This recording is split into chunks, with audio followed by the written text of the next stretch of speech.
I've been teaching for 5 years in my current job, and our school joined, as Lorraine mentioned, the League of Democratic Schools a few years ago. And as we did that, I think as a teaching faculty, we really didn't have much of an idea of what that would mean in terms of what we thought, oh, that sounds like a good idea. You know, how bad can that be? We're all kind of for democracy. But we didn't really have a vision of what that would mean. And I remember reading books about democratic education and democracy in the classroom, and I had this vision that it meant something like the kids would get to choose what they wanted to learn, this kind of free school model. And I thought, students are going to be running the class, and it will be chaos. Now I've learned, at least for me, that I'm still running the class. Order prevails, but the kids have some say in how we do what I know we need to get done. So for me, themes in my classroom environment include voice, so my students have a voice. Another theme is the tension between freedom and responsibility, which I think is a central theme in democracy. And the other has to do with the whole concept of classrooms as democratic worlds.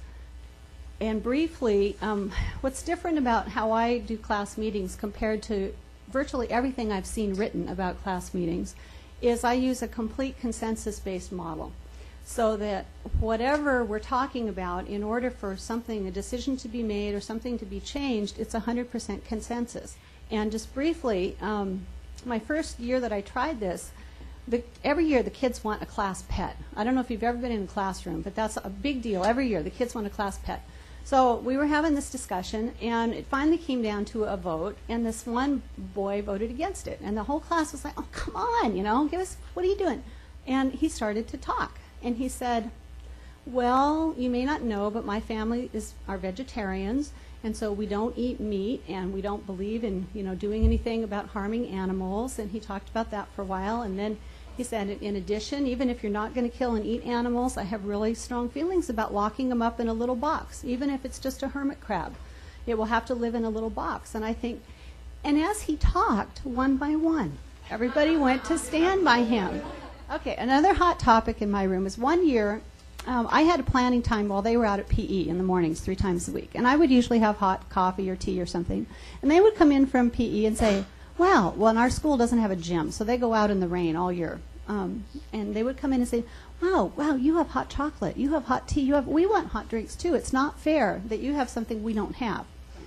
So this particular year, the students that were there, we had a couple kids who would not agree to wash their own cups. And so there's a series, what I have next is a series of a conversation between 2 boys. And the one with the long hair is the one who's refusing to wash cups. The dark-haired, short-haired boy, what you'll hear is the long-haired boy at one point says, well, you're asking me to compromise, and I don't want to compromise. And you'll hear the other boy say, well, I had to. And I'll tell you more about what happened later, but you can listen to them. For different people, but why is it hard for you?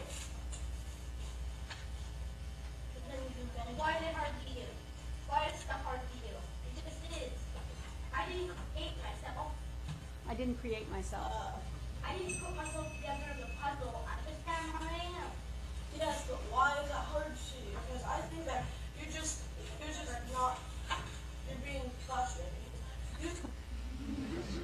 Okay, now, a couple things happen there. The one in the background is the class meeting leader. He's using my little bells to try to get their attention because he sees this argument. He's trying to assert himself, and he's not very good at it yet. Now, to me, that's pretty good communication. I mean, don't we wish our spouses could get that close? I mean, sometimes about, yeah. So this is good. Okay. And this is the boy who was talking earlier. Maybe when it was your turn to do it, you and Tyler could do it together. So it's not as hard, even though I think it's one of the simplest jobs. David, you're supposed to be trying to convince me of kind word. No, I said this. Sorry, Grady, for making you upset. But maybe you could pair up with Tyler when it is your guys' turn to do it. Because would that be easier for you? You'd have a partner.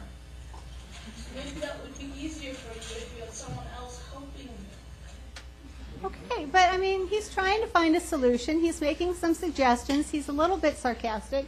And the other boy says, you're supposed to be convincing me with kind words. And I like his solution of you can have a friend to help you. I mean, maybe that would work for you. So I think he's being pretty creative at trying to find a solution. What is the entire thing that's best? What is wrong? What is wrong with it? What is the fact? What's the thing about it? I don't want it. Why don't you? Another thing is, you got, in the beginning, there were a few things you wouldn't budge about, and now I'm about one thing I'm not budging about, and you act like it's the end of the world just because I'm sticking up for myself. Minnie, you have a compromise for us. I have a compromise for the library thing. You have a compromise for this thing. You have something that we can work with that will be easy. No, I don't. Well, then your argument, I think about it, then your argument's pointless. Because if you're just saying no, you're being argumentative.